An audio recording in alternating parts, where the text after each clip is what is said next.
Hey guys, this is Scott from Trim That Weed. In today's video, we will talk about why your KitchenAid dishwasher is not draining. Let's get started. Reasons why your KitchenAid dishwasher is not draining. Clogged filter. The dishwasher's filter is fitted to remove debris such as food particles. A blocked filter restricts water movement. A blockage in the garbage disposer. A KitchenAid dishwasher connected to a garbage disposer is prone to blockage over time. Sometimes, upon installation, the disposal knockout may have been removed, leading to draining due to blockage. Malfunctioning check valve.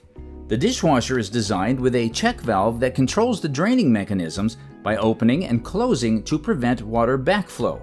When this check valve malfunctions, the dishwasher will have draining problems. Clogged or poorly installed drain hose. A poorly installed drain hose will interfere with drainage, and if the drain hose is blocked, the dishwasher will have a draining problem. Defective drain pump impeller. The drain pump may be defective or obstructed, leading to draining problems. Here's what to do to fix these issues. Unclog the filter. Follow these steps. Open the dishwasher, pull out the lower dish rack and access the filter. Soak the filter in a mixture of hot water and soap in a container. After some time, remove the filter and clean it using a soft brush. Rinse the filter with hot water. Use a sponge soaked in hot soapy water to clean the filter housing. Return the filter and the lower dish rack.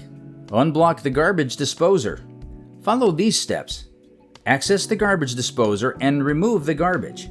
Use a toxin-free drain cleaner to flush out any clog. If the dishwasher is new, remove the knockout plug. Inspect the check valve. Follow these steps. Locate the check valve in the tub. Inspect if it can open and close. If the valve is malfunctioning, consider replacing it. Unclog the drain hose. Follow these steps. Unplug the dishwasher from the power supply.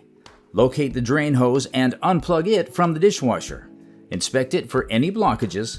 Pour a cup of boiling water and baking soda into the drain to unclog it. If the clog is persistent, pour an equal mixture of vinegar and water to remove the clog further. Unblock the drain pump. Follow these steps. Unplug the dishwasher from the power supply. Locate the drain pump. Use your hand to turn and confirm that the impeller is not blocked. Replace the impeller if it fails to turn. Pull out the pump and conduct a continuity test. A defective pump will fail the test, therefore consider replacing it. Thanks for watching.